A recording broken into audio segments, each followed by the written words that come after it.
Welcome back to Plant Etc. Here we are.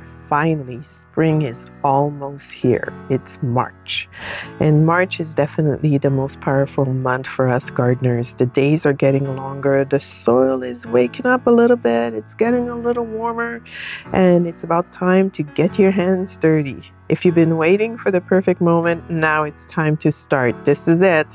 Today we'll go over some of the seeds that you need to start indoors and outdoors because like I said, the soil is getting a little bit warmer even though we have moments where we get a bit of snow there's a little bit of frost, but there is still hope out there.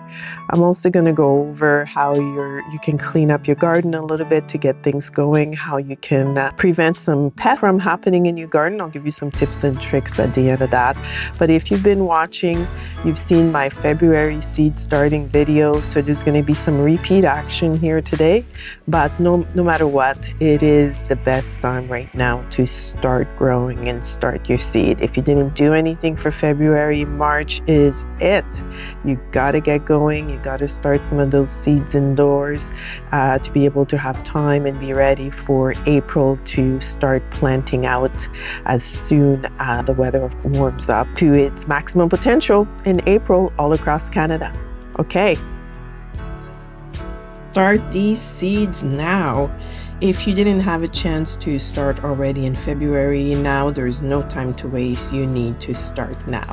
I'm going to go through the list again and kind of repeat what I said in February. You need to start your kale, your lacinato kale, what I like to call the Jurassic Park of kales. You need to do that. And if you like your curly kale, the same thing. It's time to get going. Collards are the next ones that you should start. Of course, your Swiss chard needs to get going. And if you love broccolini, it is the perfect time to start them too. And of course, our super lettuce, if you're going to do the Salanova, get it going, get that lettuce going. And to add a little spice, start your arugula also for your salad mix. It is quite nice. And you have your spinach. You should start your spinach as soon as you can. It loves cool weather. Then the next one that you're going to start now, of course, has to do with cilantro. Although it is best in your guacamole, but it is actually a cold weather plant. Start your cilantro now. And the next one is your celery. Celery is so slow to grow. You need to get that going right away. Now I know it's still cold outside and there's several mornings that you're getting up where it's still very frosty and the ground is probably still fairly frozen in some areas, especially in Canada. I know the weather has been really bad back east. Here on the coast, we are a little bit luckier. It's starting to feel a little bit more like spring. We're getting some warmer weather. So if you're lucky enough to be in an area where the soil is getting a little warmer, even though in the morning it might be pretty crunchy on the ground, there is certain plants that will survive a little bit of that cold weather. You may need to protect them a little bit, to give them just a little bit of a coverall, just to keep them slightly warmer, especially in the evenings when the weather might drop down to like -1 or -2 in the evenings, but they will survive and you'll still be able to use them. So those plants are our favorite ones that we all love to eat, the snap peas. Snap peas will tolerate a little bit of frost. So if you put them in the ground, just like I said, put a little bit of a coverall on them if your area is still getting some -1 in the evenings especially, but if you're getting into the double digits during the day, they will be fine. They will survive. They'll germinate slowly and they'll be ready to go once the weather starts to warm up and ready to climb that trellis that you're going to set up for them. So snap peas for sure. The ones that I like to sow is the Oregon Giant. I love them. They are great. They're the size of a pea that you can use in salads or you can do in your stir fry, whatever you feel like on this one. Then the next one that is a favorite of this time of year is, of course, anything in the radish family. Radish, daikon, they all can take a little bit of a colder weather. So I will show you which ones that I used here. The variety that I have is I use a heirloom one, the French one, the French radish, which is the little kind of longish one. It's really nice. You can saute it or you can eat it in a salad. I also like the regular standby, the cherry. style of radish, the little round ones, which are just as nice. You can use whatever brand you want for your cherries. I'm just showing you what I use. And then, of course, there's the daikon kind of radish. It's just much bigger. You can use that for pickling and for doing kind of like more Asian style cooking. So radishes are great because they will take some of that cold weather. They are so easy to establish. This is one of the plants that you definitely want to use with your kids if you want to see them. It's just something that grows within a week of you sowing the seeds, probably up within a couple of weeks, you'll start seeding a little bit of the red. So kids love to plant radish. So if there's something you want to have fun with your kids, that would be one of them. The next plant we have that also can take some cold weather is the fava beans. Actually, the fava beans, you can even plant them earlier, like almost like a garlic at around November time, but sometimes they don't last the winter. I did have issues this year because we did dip down to -18 and I did lose some of mine, so I had to replant them again. But your fava beans is the other one that can also tolerate some pretty cold weather. Now, next in the list are beets. Yes, beets can tolerate quite a bit of cold weather too, and they actually get to be a little sweeter. If you plant them like in the fall and then you try to collect them over winter, they get a little bit more sweet. Now, there's so many different varieties of beets to start from yellow ones to red ones. I really do enjoy the yellow beets. If you don't like that earthy flavor that you get from red beets, and if you're not a fan of that, try the yellow beets and see if you like that flavor a little better. They're not as earthy, but they're just as beautiful, and they make a great addition for your potato salad. If you decide to mix beets in there, they are really great. Now I'm showing you the two varieties that I use, one from Johnny's and one from OSC. So whichever one you want. Most of them, I think the yellow ones are called touchstone of some sorts, or yellow beets. So just try and find that. And I hope you enjoy it. Give it a try. The next thing that can tolerate some cold weather is carrots. Carrots are actually great to start. You can start them in the fall too, just like the fava beans. You can start them in the fall, let them overwinter, and then they will be so sweet when you take them out of the ground. I like to try different varieties. If there's something new you want to try this year, you should do that. The one that I find very interesting and very different than your regular long carrots, it's the little ones called Paris, I think. They're called Paris ones. I'm going to look at the seed pack right now. Yes, the Paris market one. They're kind of nice and round. They're very cute, kind of a different look to them. So you can give that a try, but otherwise just do your regular carrots and do that right now. That would be great too. The one thing you might not be thinking about right now is to pre-order some seeds for your potatoes. And why do I say pre-order your seeds for your potatoes? It's because the good varieties tend to go very quickly.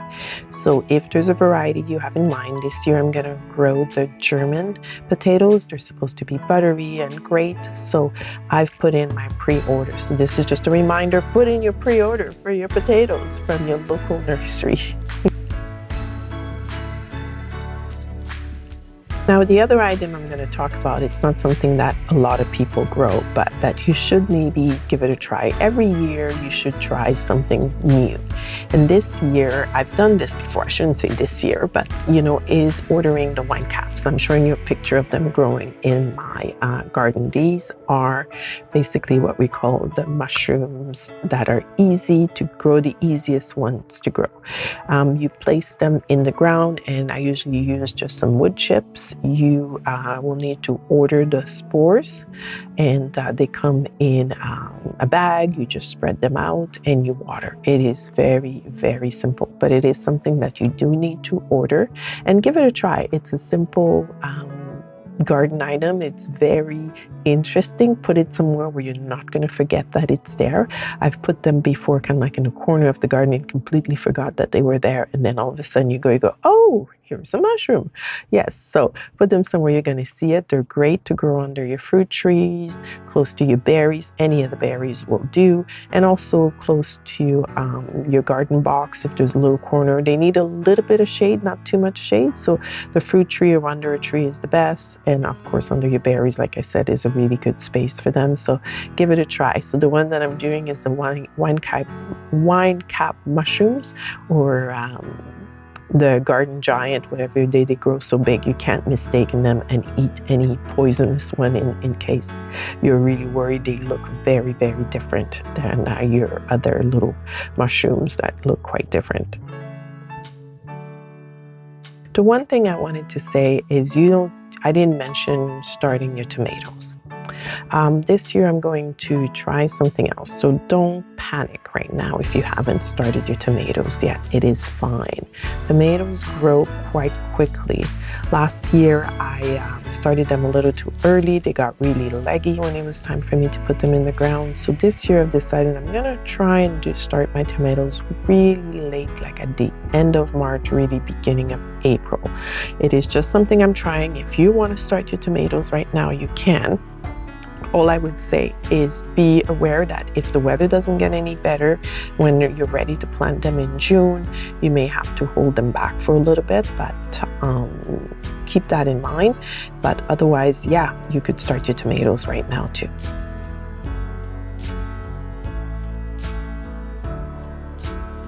As you know, this time of year, like early March, is a time to clean up your garden. You need to start maybe removing the leaves around some of your plants. I do this with my garlic all the time. I remove the leaves to make sure the soil gets warmed up a little bit. So this is something you could consider doing too, just by going around your garlic and remove some of the leaves. That will help the soil to warm up a bit, and also add maybe some blood meal to your garlic during this time too. That's the perfect time to do that. The other thing to consider doing is cleaning up your garden. I have this tobacco juice that I use, which I'm going to go over here in 2 seconds. Like I said, this time of year is the perfect time to clear out all the debris in your garden, prune your trees or shrubs if you have any, start doing some of your weeding. It's really nice right now. The ground is really soft. Your weeds are really easy to pull out.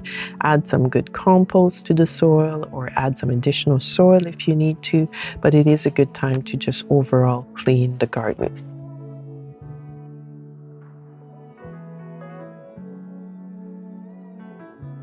So one of the things that I use to clean or help clean my garden is what I called chewing tobacco juice, or tobacco juice for short. It's basically an old Jerry Baker's gardening tips. I don't know if you've ever watched PBS, but back in the day, Jerry was a big deal. And he has books, and old books are still around that you can get. I don't think they're in print anymore, but you can find some secondhand one. So the tobacco juice solution is basically some chewing tobacco with some hot water that you place in a container of some sort, and you let it sit for a while.